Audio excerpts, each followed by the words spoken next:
नमस्कार, public news times channel Shimla में आपका स्वागत है। पूरा प्रशासन और पूरी सरकार, अब मैं कहूंगा drug inspector, police inspector, cooperative inspector, excise inspector, food inspector, ये सब लोग देहरा विधानसभा क्षेत्र में दहशत बनाने में जुटे हुए, दहशत बनाने में जुटे। जो मित्रों का टोला, लाभार्थी टोला, जो अनेक अनेक प्रकार के रैंक जिनको मिले हैं, वो सब आजकल देहरा में बैठकर पंचायत प्रधान, उसका पति मास्टर है सिरमौर, बीडीसी मेंबर का पति सर्विस में है किन्नौर, जो डर गया सो मर गया, उनका काम चल गया। पूरा प्रशासन केवल एक काम पर लगा है, येन केन प्रकारेण धक्काशाही के साथ और देहरा को हाईजैक करने की तैयारी। नॉट ओनली देहरा, हमीरपुर में समोसे वाले का चालान, चाट पापड़ी वाले का सैंपल, दूध वाले का सैंपल, इतने छोटे छोटे लोगों को और तंग करने का काम।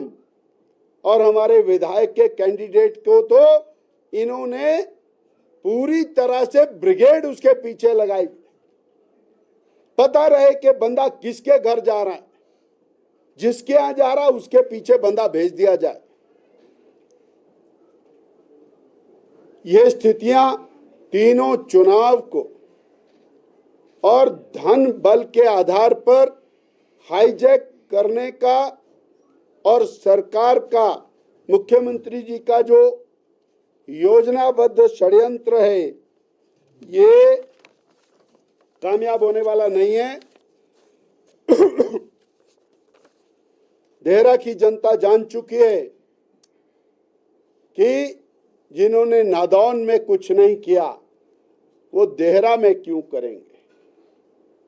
पर है कमाल, आसमान के तारे तोड़कर देहरा की सड़कों पर बिछा देंगे, ये आजकल वहां पर डायलॉग। और देहरा की गलियों को संगमरमर का बना देंगे, ये वहां की भाषा है। और 10 तारीख के बाद ये जो लाभार्थी टोला है, ये वहां कोई नजर नहीं आएगा। मुझे इतनी बात आपके माध्यम से साझा करनी। लगातार आरोप लगाते रहे कि हम साक्ष्य रख रहे हैं, परंतु उच्च न्यायालय से उनको नोटिस चला गया मानहानि का। आज तक एक लाइन का जवाब नहीं उनसे बना। अंदाजा लगाइए कौन सच है कौन झूठ है। अगर वो सच होते तो जवाब देते, और दूध का दूध पानी का पानी हो जाएगा। एक वीडियो आ गया है किस तरह जमीनें बिक रही हैं, किस तरह सरकारी पैसे का दुरुपयोग हो रहा है, वो सबके सामने आ गया है। और उसके बाद जब बिल्ली थैले से बाहर आएगी, उसके बाद भी सवाल है। दनबल के बीजेपी पे भी आरोप लग रहे हैं कि 9 विधायकों को पहले दनबल जो है वो पार्टी से तोड़ा गया, कांग्रेस से तोड़ा गया, और बार बार चुनाव थोपे जा रहे हैं विकास कार्य। मुख्यमंत्री जी ने अपनी नालायकी को छिपाने के लिए उन विधायकों को प्रताड़ित किया, उनके परिवारों को प्रताड़ित किया, उनके घर तोड़े, और जो कुछ ज्यादती नहीं कर सकते हैं। अभी तो पिछले कल पूर्व विधायक अपने ऊना से चैतन्य, उनके ऊपर एफआईआर दर्ज की। कौन सी कसर छोड़ रहे हैं? उसके बावजूद वो लोग डटे हैं, इसका मतलब सत्य है उनके साथ। और 1.5 साल के अंदर इन्होंने जनमानस का शोषण किया है, मुख्यमंत्री जी ने और इनकी सरकार ने। वो झूठ बोल बोल करके शोषण किया है। बावजूद स्थिति बड़ी भयावह और बड़ी विपरीत होती है। बीबीएन में 2 भाइयों को बंदूक की नोक पे उठाया जाता है, 2 किलोमीटर दूर जाके दोनों का मर्डर कर। हम नालागढ़ क्षेत्र को चिट्टा माफिया का और अड्डा बनाने की तैयारी कर रहे हैं क्या? ये हम पूछना चाहते हैं। किसके हवाले छोड़ा है नालागढ़ को? वहां पर और 1.5 साल के अंदर जितनी घटनाएं हुई हैं वो बहुत चिंतनीय। इसलिए हमारा सीधा सीधा सरकार के ऊपर आरोप है कि सरकार और सरकारी तंत्र हिमाचल प्रदेश के जनमानस के साथ खिलवाड़ कर रहा है, उनके जीवन के साथ खिलवाड़ कर रहा है। और हिमाचल प्रदेश जो शांति प्रिय प्रदेश था, वहां चंबा की और नृशंस हत्या से लेकर ये सब गोलीबारी की घटनाएं इस बात का सबूत है कि सरकार कानून व्यवस्था की धज्जियां खुद उड़ा रही। साथियों, एक नहीं अनेक घटनाएं, अगर जून के हम मर्डर निकालें तो और आंखें खुल जाती हैं। क्या अकेले जून में इतने सारे मर्डर हो सकते हैं? 30 जून को मैंने बताया कड़ुवाना में फायरिंग होती है। 17 जून को बरोटीवाला में युवक की हत्या होती है। 24 जून को सोलन में टैक्सी वाले का मर्डर होता है। 28 जून को और सोलन में महिला का शव मिलता है। 25 जून को और सैलानियों के ऊपर फायरिंग होती है।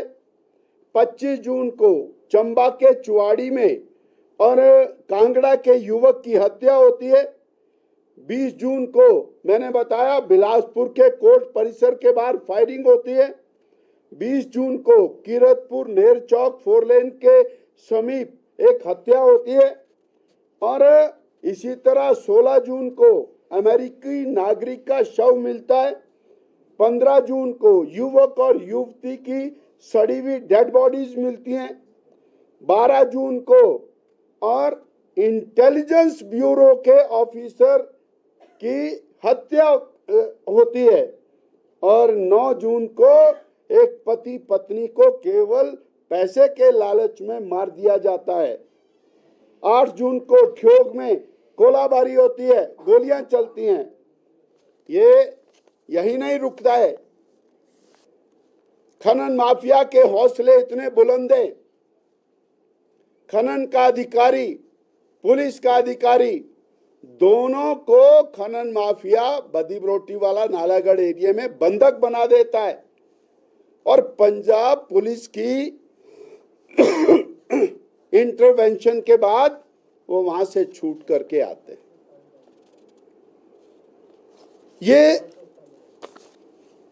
ये चिट्टा माफिया किस स्थिति के अंदर हमारे प्रदेश को लेकर के जा रहा है। और पिछले 1.5 साल के अंदर सरकार न केवल हाथ पर हाथ रख करके बैठी है, वहां पर जहां पर ये सारा प्रशासन और सरकार के करिंदे उनकी नाक के सामने सब कुछ हो रहा है, उनको वहां किस लिए रखा गया है, ये प्रश्न पैदा होता है। घटना भी अलार्मिंग है। मैं तथ्य सामने ला रहा हूं कि माननीय विधायक दून चीफ पार्लियामेंट्री सेक्रेटरी ने स्टेटमेंट दी कि मैंने एसपी को अनेक बार कहा कि यहां इलीगल आर्म्स हैं, परंतु कार्रवाई नहीं हुई। अर्थात ये चिंता का विषय है कि एक विधायक भारतीय जनता पार्टी का बोलता है, समझ में आता है, एक विधायक कांग्रेस पार्टी का बोलता है, उसके बाद भी कार्रवाई नहीं होती है। इसका मतलब है इसमें पूरी तरह से सरकार दोषी है। क्यों सरकार इस प्रकार के एलिमेंट को और संरक्षण दे रही है? जो कल की घटना है उसके पीछे जो ये शूटर है और जिनको शूट किया है, ये कबाड़ माफिया के साथ जुड़े हुए लोग, खनन माफिया के साथ जुड़े हुए लोग।